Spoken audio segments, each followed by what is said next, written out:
What's good, ladies and gentlemen? Welcome back to another episode of the Davon Lewis Show. As I keep everything nitty gritty, everything so saucy, as we're on a lovely Saturday weekend, as we had a phenomenal international show when it came to WWE Backlash France. You couldn't ask for anything better when it came to everything that transpired. I feel like the fans were truly a part of the show. It's something that we really look forward to seeing when it comes to a WWE event, as they hijack the show as well as last night and tonight when it came to everything that transpired. I feel like the WWE wrestlers felt more of a presence of being able to entertain and just feeding off of everything that was going on within the France crowd. I feel like this is a great hot location when it came to everything that initially transpired, and we had a total of 4 title matches on the line, as well as a decent tag team street fight that took place as well. But pretty much, let's get to the nitty gritty of everything that pretty much was on the card. We had Judgment Day's Damian Priest, the champion, taking on main event Jey Uso for the WWE World Heavyweight Championship, as well as we had the WWE Women's Championship in a triple threat matches. Bayley, the champion, took on Naomi and Tiffany Stratton. Then we had women's tag team action as Damage Control's members, the Kabuki Warriors, Asuka and Kairi Sane. The champions took on the EST of WWE, Bianca Belair and Jade Cargill. Then we had a great out the door street fight between the Viper Randy Orton and Kevin Owens, which took on the Bloodlines members Solo Sikoa and the MFT Tama Tonga. This match was everything you could have truly asked for. It was great from start to finish. As well, we had the WWE Championship, the American Nightmare, Cody Rhodes taking on the phenomenal AJ Styles in a closing match, which truly delivered as being Cody Rhodes' first title defense, and truly what you look for when it comes to all-out action and everything you ask for when it comes to the main event. Then we get to the pre-show of everything that she broke down. We had appearances from CM Punk all the way to Big E, as well as Cody Rhodes making his appearance, AJ Styles, even Damian Priest as well arriving in the arena. And Jackie Redmond was working overtime when it came to everything she was working when it came to the pre-show. And the crowd was red hot for each person that pretty much was available, as they were into their own chants and everything that pretty much kept the show going red hot. Then we got into the swing of things as the commentary team pretty much hyped everything I'm getting ready for directly for WrestleMania, including the video package of all the matches that pretty much was on the card. And of course, they had all the interviews that pretty much broke down for preparation for everything that was going to happen throughout the actual night over there in France. But it was currently morning out here in the United States.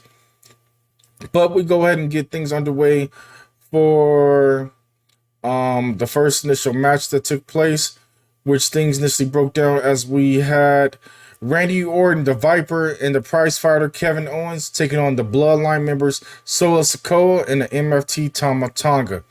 Before the match initially broke out, it started out with a brawl, and things broke out into an all-4-man brawl as all the staff tried to get involved, which initially tried to break things up. Then they brought out Nick Aldis, who pretty much was not satisfied with the whole situation, saying, "Hey, you guys can't keep authority, or you guys can't listen to simple commands. Then we're gonna let anything go." And the fans were chanting, "Yes, yes, yes," as he made it basically a full-out Paris street fight. And the fans really were clapping and all involved into everything. Then things initially broke out as the match got underway into the brawl out, as all 4 competitors continued to brawl throughout the arena and pretty much was into their own.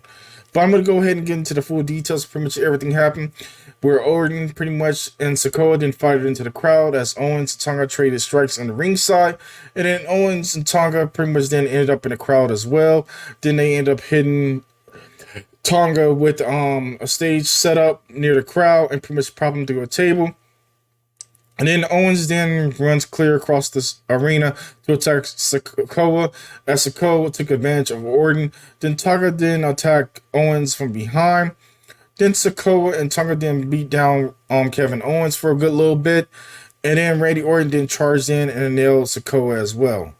Then Owens then sends Sikoa flying across the barricade back into the ringside arena.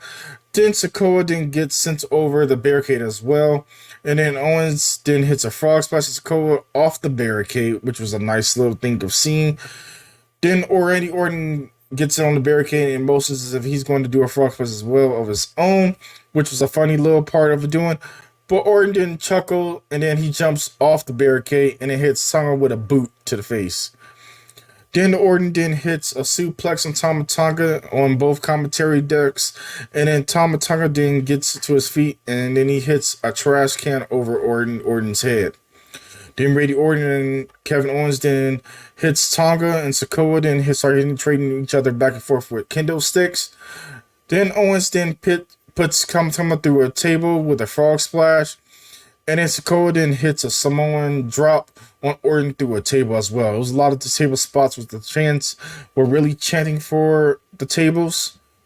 Then we had Sikoa then avoid a stunner from Owens and then hit a lariat. Orton then turned him inside out. Then Tonga then delivers some rights and lefts of his own, including a nice couple of trade headbutts back and forth to take Kevin Owens down. And then, of course, Sikoa took advantage of that by hitting that nice running hip attack by assisting Tonga. Then Tonga then repeated his hits directly on Owens, and then he hit him with a translate a couple more times from there. Then Owens hit Tama with a spear and nails him with a flurry of punches, and Sikoa then breaks up Owens' offense from behind.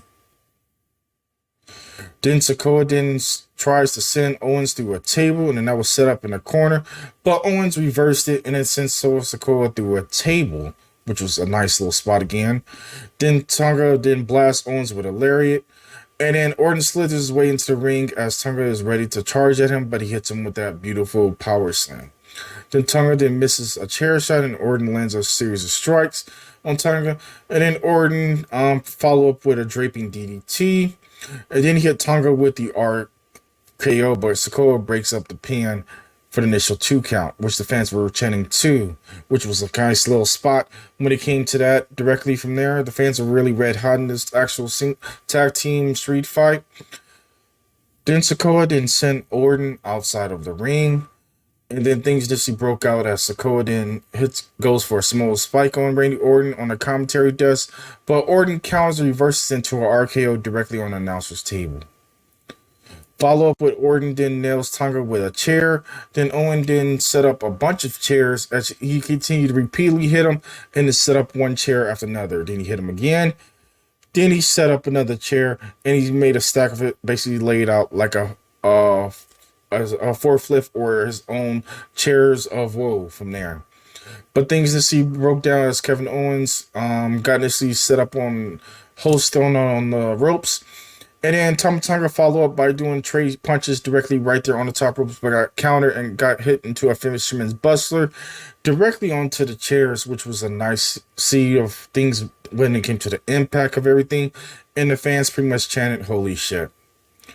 Then pretty much Owens didn't try to go for the pin, but Tonga then someone pulls the referee directly from outside the ring after the 2 count, and it was Tama's brother, Tonga Loa. Loa then hits Orton with the steel steps, and then he proceeded to hit Kevin Owens as well with the steel steps as well as Kevin Owens looked up. Then Sikoa took advantage of that, then hits Owens with the spinning solo on the chairs. And then Solo then picks Owens up and then hit him with a Samoan spike for the 1, 2, 3. But then initially the Bloodline ended up picking up the victory, which is an amazing feat by seeing them all in one as a new brand of the new blood pretty much taking over a run shot, as the Gorillas of Dynasty are now officially as whole as one of being alongside Solo Sikoa. Paul Heyman was looking shocked as seeing Tonga Loa, but pretty much you knew it was a new generation when it came to everything being played out by the Bloodline rules. So many people were wondering who's behind this orchestration of everything. From my own personal opinion, I feel like it's the final boss, Dwayne "The Rock" Johnson, who's implementing the orders and telling these guys what to do. Then after the match, Heyman kneels in front of Owens' fallen body and asks the Bloodline to stop.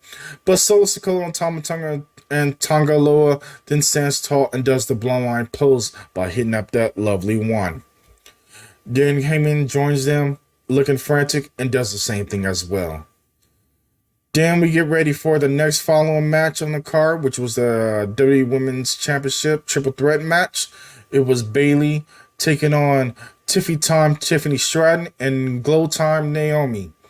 The match started off with Tiffany Stratton hitting Naomi with a stiff kicks. Bayley then sends Stratton flying with a hip toss. Then Tiffany Stratton then hits a hip toss of her own and Naomi, but then Naomi puts on brakes from there. Then Naomi then ducks a diving attempt. Then Stratton hits with a split. Then Stratton then does a front flip over Naomi. And Bayley and Stratton and Naomi then all trade pins back and forth and signature moves. But Stratton then fights back, and then Naomi then nails Stratton and Bayley with the drop kicks. Then Tiffany Stratton then hits Naomi with a handspring elbow. And Bayley then goes for a sunset flip on Naomi, but Naomi then puts up the brakes. As Stratton then hits a double stomp on Naomi and gets a near fall, Naomi then rolls out of the ring and Stratton works on Bayley. Then Bayley then tries to get back in the ring, but Stratton nails Bayley with a cartwheel Alabama slam and nails her on the announcer's table.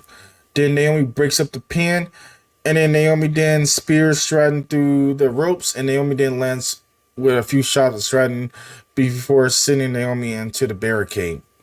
Then Tiffany Stratton then hits Naomi with a handspring elbow, and then then Bayley hits Stratton with a suicide dive as Tiffany Stratton was still bloating with Tiffy time.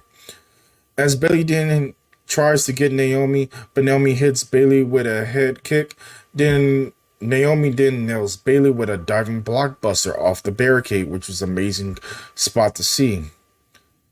Then Naomi then hits Tiffany Stratton with the heat seeker and follow up with a split-legged moonsault, but Bayley broke it up for the initial 2 count.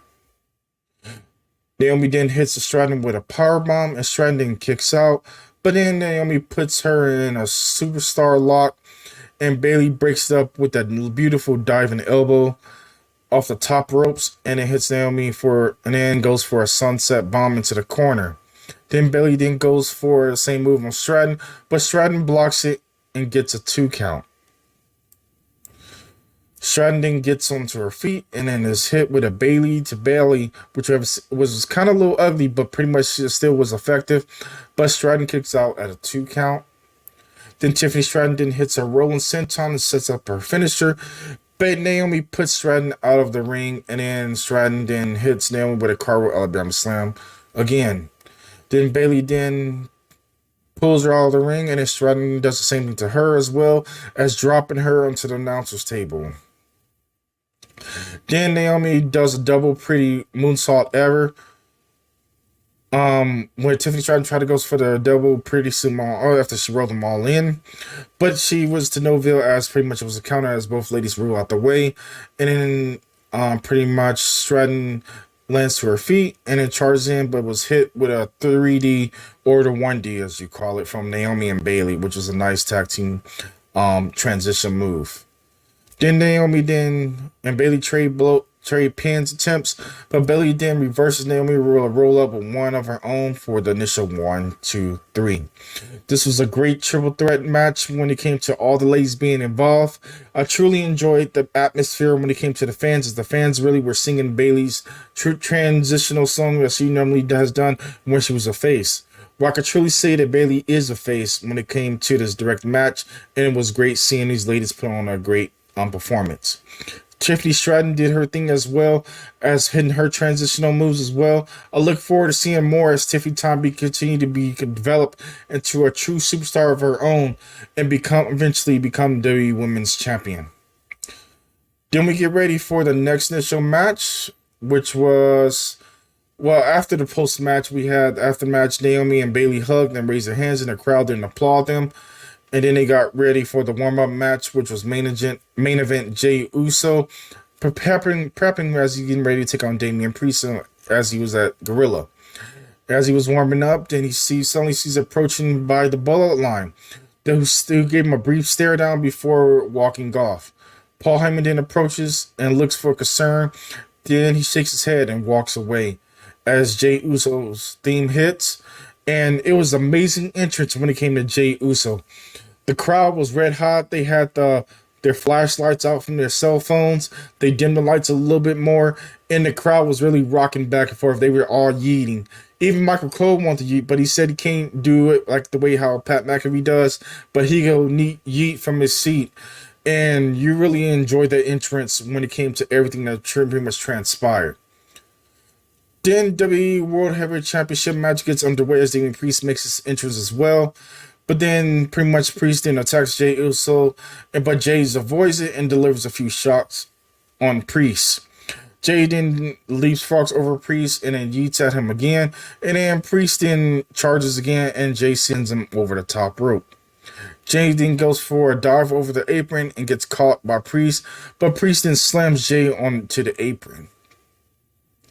Damian Priest then continues to work on Jey in the ring, and then Jey then hits Priest with a back suplex, which was a nice, beautiful one from Jey Uso. Damian Priest and Jey Uso continue to trade blows left back and forth, and it was a great feat for seeing them going hand in hand by getting their